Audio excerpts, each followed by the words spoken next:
pray that you would open our hearts and our minds so that we may understand what the book of Leviticus is about, and therefore to live by your word. In Jesus' name, amen.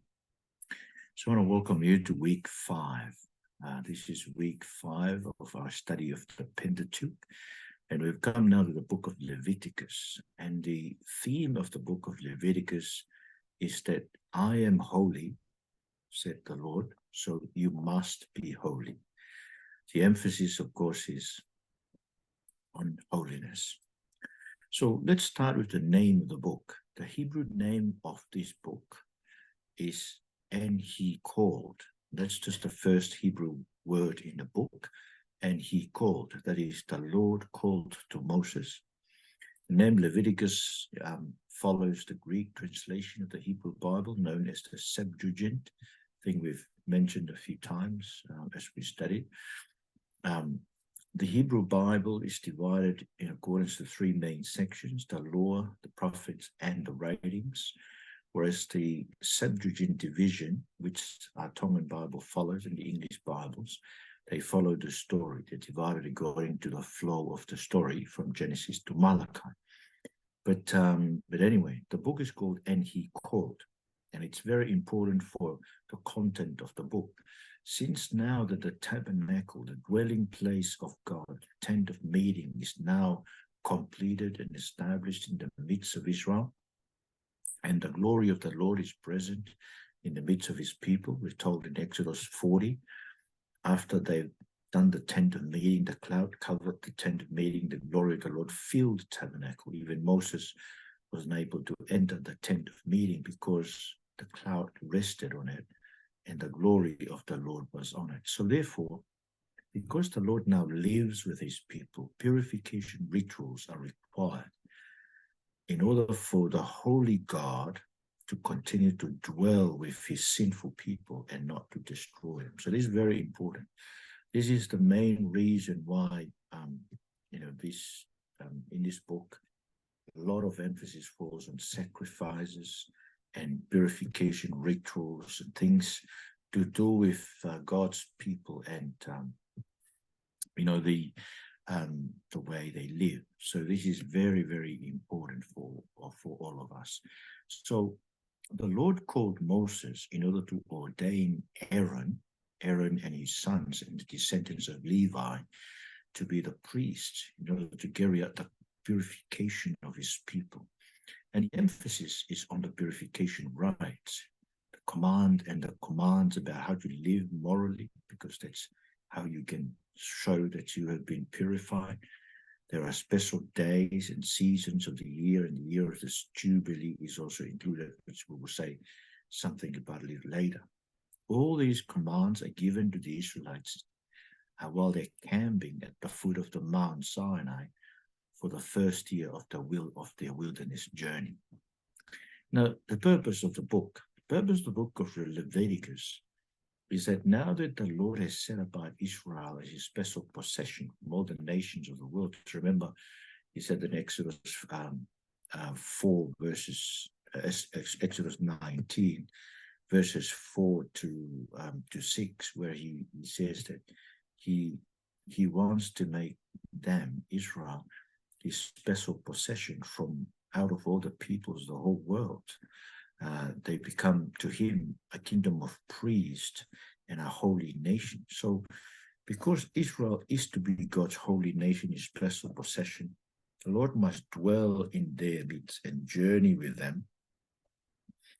That's what would the rest of the world. The rest of the world's known to God, but he lives with and journey with his people. So that's why the tabernacle was built.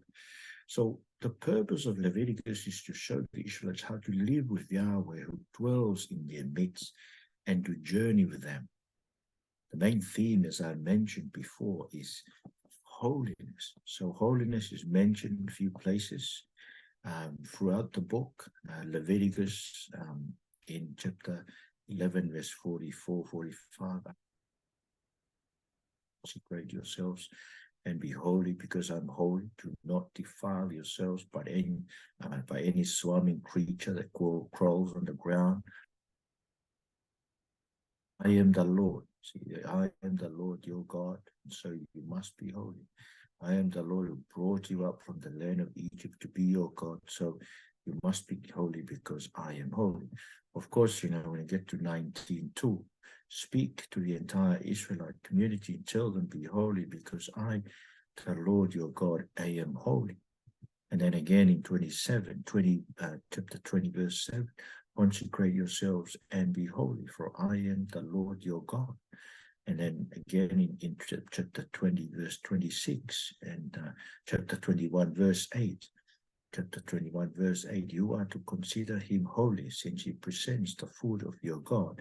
He will be holy to you, because I, the Lord who sets you apart, am holy. So this is the priest is also made holy, because they are set apart from the Lord. Chapter 22, verse 9, they must keep my instruction, or they will be guilty and die because they profane it.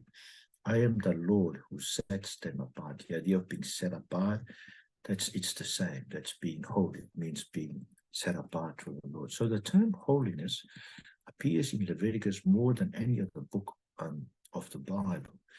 Israel's life must be made holy in every aspect, since that is the main character of their God, Yahweh. So Yahweh is the name of God. We use Jehovah, but the name in the Hebrew language is Yahweh. See, and then outward purification reflects inward purification. Animals for sacrifice were to be pure. The high priest has to be without physical defects. Even natural experiences of life make people unclean, such as giving birth, menstrual cycle, men releasing body fluid, skin disease such as leprosy and rashes. Even if rashes appear in their houses, it will make them unclean. So Israel is now to be the representative of God's kingdom on earth, and so it must be different in the way they live, in the way they offer their sacrifices, and the people are set apart to set their sacrifices. The idea of the sacrifice has the concept of substitution underlying it, where the animal replaces, take their sins away from them and pay a penalty for their sins. So these purification rituals distinguish Israelites, meant to help them enjoy their life of freedom from slavery, as God says in Leviticus 26:13. Now we come to the main divisions of Leviticus, and the main theme, as I have mentioned in the beginning, is that I, the Lord your God, I am holy, and therefore you must be holy. There are two main divisions on the basis of this theme. Chapters Leviticus 1 to 17 is I, the Lord your God, I am holy. So chapters 1 to 7 are the order of the sacrifices to make Israel holy. Chapter 8 to 10 is the ordination of the Aaronic priest to preside over the sacrifices. And then Leviticus 11 to 17 are additional ways to make them clean, like food they should eat, and are ways in which to make sure that leprosy and skin diseases and rashes in their homes are being cleansed. It's just to make sure that people of Israel are purified, are clean, so that they'll be able to live with their God. And then chapters Leviticus 18 to 27, these chapters have the moral commands and laws, including special days and seasons, in order to set Israel apart from all the nations of the world. The specific purposes of the sacrifices, there are three main specific purposes. Number one, to make people holy. As I said, people are naturally sinners, and even their activities make them more sinful. So the sacrifices were to purify for sins. Important to notice that sacrifices were fulfilled ultimately in Christ, which means they were unable to purify sins, so they had to be repeated. The fact that sacrifices were to be repeated daily and annually, it was never able to take away sins completely. Only through the sacrifice of Jesus that our sins have been washed away. Number two, not only to make people holy, but to make them clean. Remember, as I said, People were made unclean by normal, natural experiences of daily life. Like if you touch something unclean, you become unclean, or if you release fluid from the body, maybe when the women's menstrual cycle, even men sleeping with their wives, they were unclean for a day. Things like that. In natural processes of the body will make unclean. Skin diseases would mention that you were not meant to be eating. So a lot of many things, even natural things, will clean. And so there were instructions on how to make people clean, where to wash their clothes, things like that. And then number 3, not only the sacrifice was to make holy and to make clean, but also to restore people in fellowship. See, people who were rendered unclean were cut off from God's people. They are cleansed, and therefore, once they were cleansed, they were restored to fellowship with God and his people. So things like skin disease, birth, sleeping with one's wife, women's menstrual cycle, sexual immorality, house arrests, and many more things were responsible for making God's people unclean. Okay? So therefore, they were meant to be cut off from fellowship. Your people are cleansed and purified, then shall be restored to the fellowship of God's people. The food laws were also imposed, not for healthy reasons, but to show that certain food would render people unclean. Okay. And then we come now to the temporal and permanent rules. There were temporal for the time and not meant to be kept permanently. And then there were rituals that were meant to be kept permanently. So the temporal rituals, the rituals that were only meant to be kept in the Old Testament, once they're fulfilled in Jesus, then we don't do it. Is apparently the sacrifices. So they had to be done daily and yearly, as we said, because they were unable to purify permanently. So Christ's sacrifice fulfills all sacrifices. Hebrews 9, verse 12 to 14 says that Jesus entered the most holy place once for all time, not by the blood of goats and calves, but by his own blood, having obtained eternal redemption. So that's what Jesus had achieved for us by his blood. And the food laws are also temporal, only just for the Old Testament, prohibition of certain foods, also temporal, since Christ shows that it is our hearts that render us unclean, not the food or drink that come down from outside.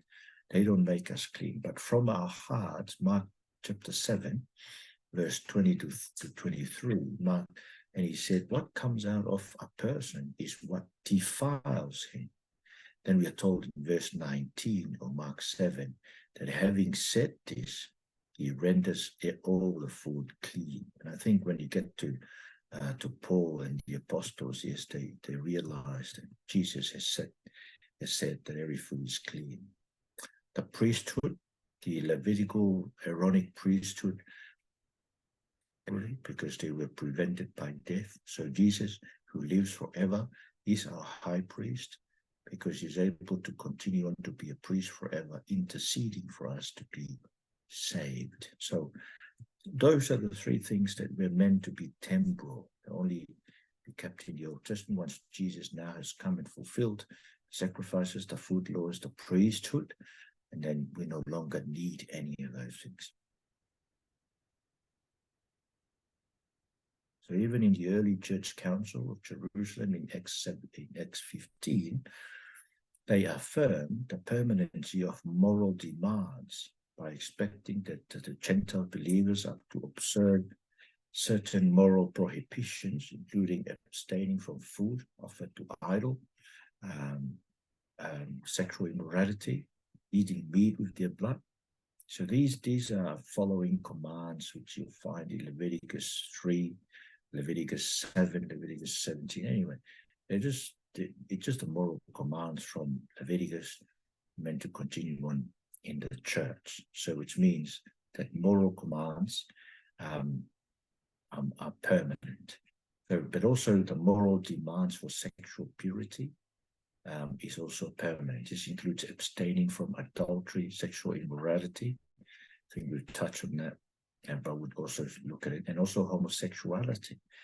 You see, the homosexuality is Leviticus inveighs against it, and Paul picks it up in Romans 1:28 to 32, where he talks about sexuality as part of the many sins upon which the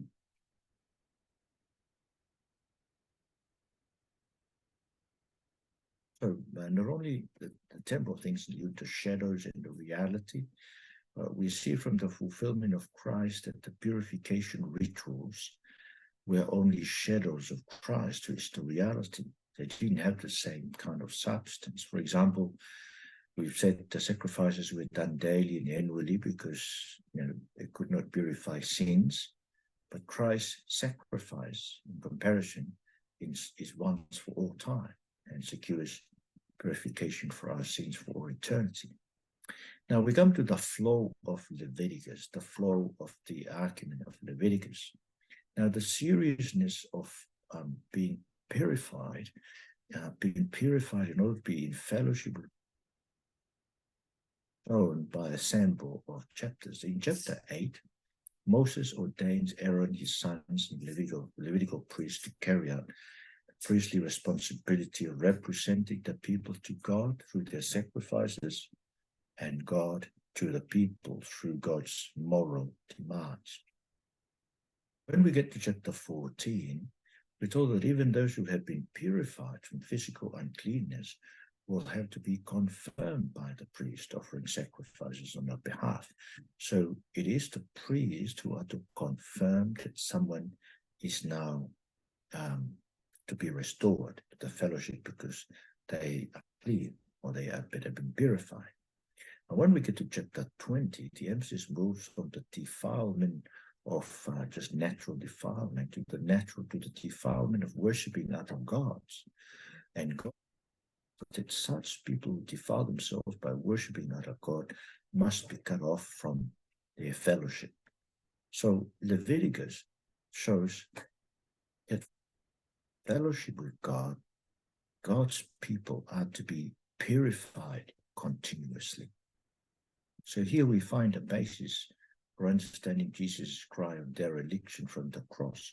My God, forsaken me.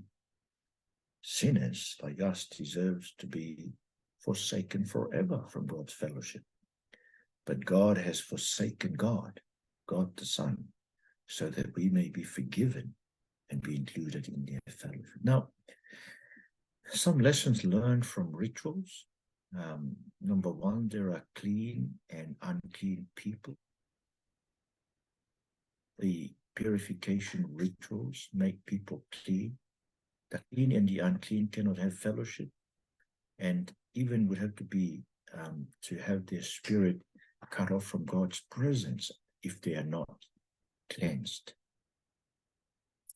Also, not only clean and unclean, but also sin and death. There's a direct connection between sin and death in the book of Leviticus. We see that even in things like natural processes, the body can render us unclean, things like birth, skin diseases, menstrual cycle, and so forth.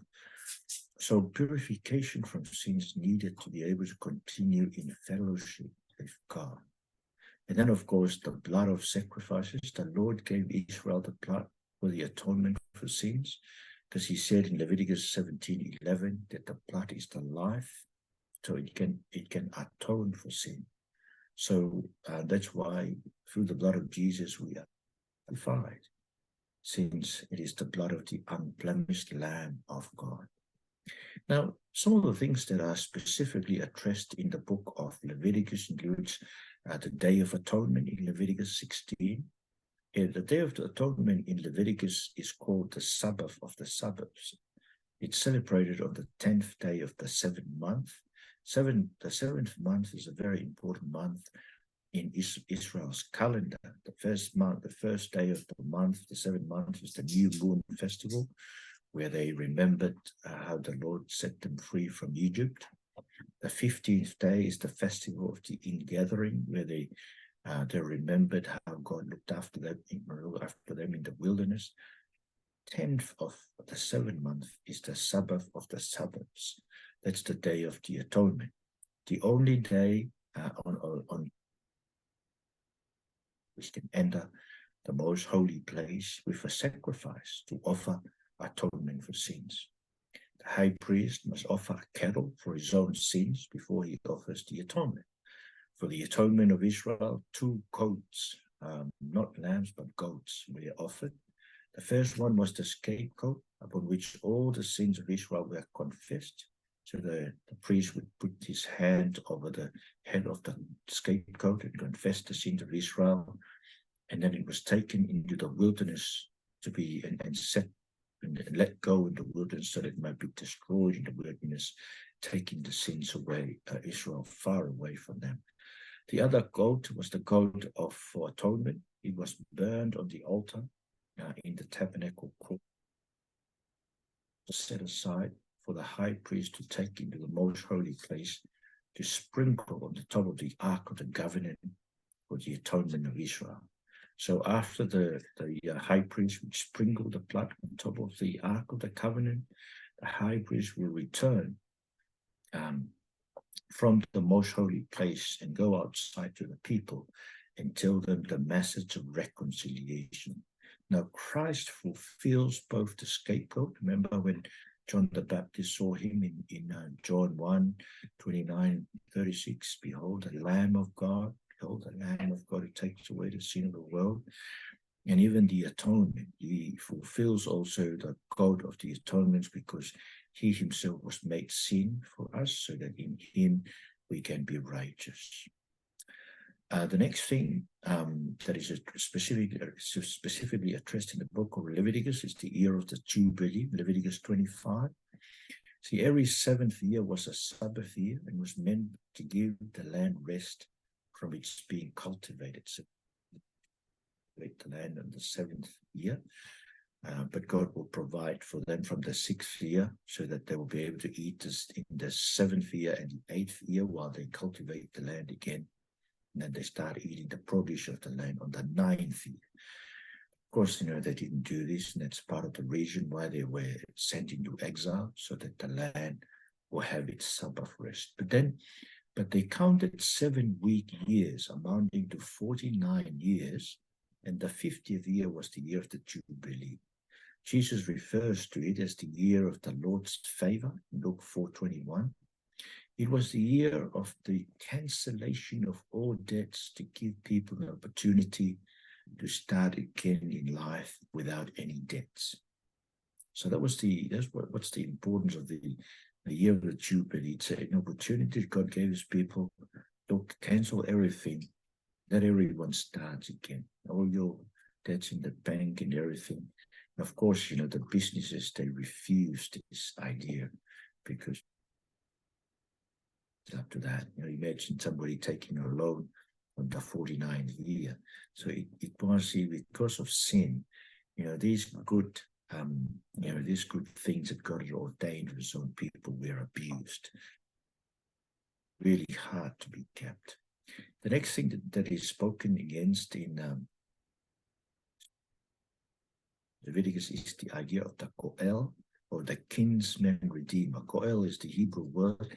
Kinsman redeemer is the English concept in Leviticus 25. Now, this is another God-ordained way of redeeming his people from trouble. One of our kinsmen would become our redeemer to redeem us by paying our debts if we are not able to pay it. If we lost our land and by selling it in order to relieve our poverty, he was the one to buy it and give it back to us. In Jeremiah 32, he did the same thing for his cousin's land, and the Lord told him to buy his cousin's land back because they will return to the land and sell and buy lands again in the future, even though at that point in time, onions take them to exile. And even if you die without an heir to your land, the kinsman redeemer would marry your widow and produce offspring in your name.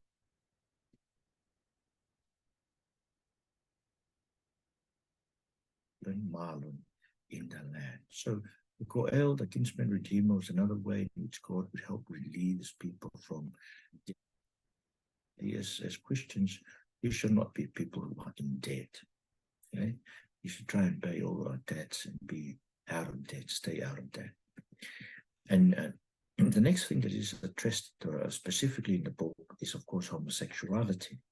Homosexuality is known traditionally as sodomy because of what Sodom wanted to do with the men sent by God to rescue Lot from the destruction of the city in Genesis 19:5, where Cain wanted to sleep with a man.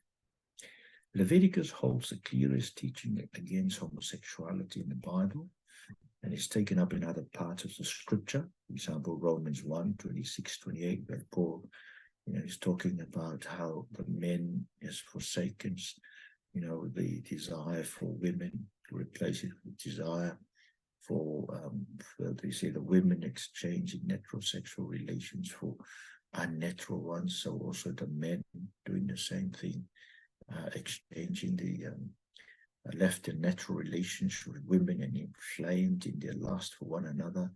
So here is homosexuality is addressed directly in Leviticus 18:22. It is a detestable thing. It is detestable to the Lord. The Lord can't stand homosexuality, and is punishable by death in God's sight. Leviticus 20:13. Whatever you do here, things are punishable by death before God. See, we're so unloving to these people by not telling them to repent and turn away from God, turn away from what they are already turning away from God through homosexuality, but turn away from sins. Now, this teaching is very clear and need no expert to explain it to us. It's also still very much applicable to us, God's people today, because God does not lie. He wouldn't say something else in Leviticus and say something else to us today. That's the spirit of the demon who tells us that God would say something totally different, contradict himself in the Bible. Then you should know that's the spirit of the evil one. Some people say that they claim to be born that way, but I mean, we're all born sinners.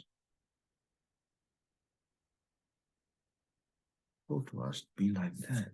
We can be changed by the grace of God. See, even the homosexuals in the church in Corinth were changed by the gospel, 1 Corinthians 6:9-11. And lastly, Leviticus in the testimony of Jesus. Now, Leviticus emphasized the fact that as believers, we are called to be holy.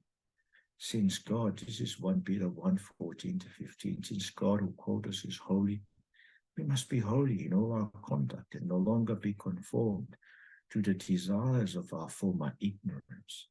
You see, Israel was called to be holy since Yahweh lived in their midst. But we must do it as believers all the more, since God is building us up as his spiritual house to be a holy priesthood, offering spiritual sacrifices acceptable to God through Jesus Christ. That's 1 Peter 2:5. Father, we thank you for the emphasis on holiness in Leviticus, telling us that sinners cannot continue to live with you. And I pray, Lord, as people, sinners have been forgiven in Christ, we too would be people who are holy, who desire to be holy, and put to death, Lord Jesus, the old desires, the desires of our old nature, so that we don't continue to conform to those things, but we will continue to live for you and to love you and to make sure that we are the spiritual priesthood that you've set aside and you're building us up. And we should offer spiritual sacrifices. Our bodies, every member of our bodies should be a tool for righteousness and holiness. So please help us, Lord, to be your holy people. Sanctify us with your Holy Spirit and your great name in Jesus' name. Amen. Amen.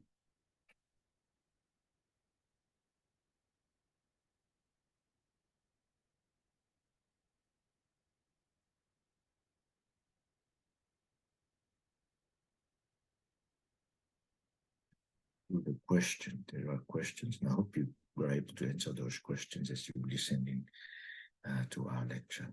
Thank you.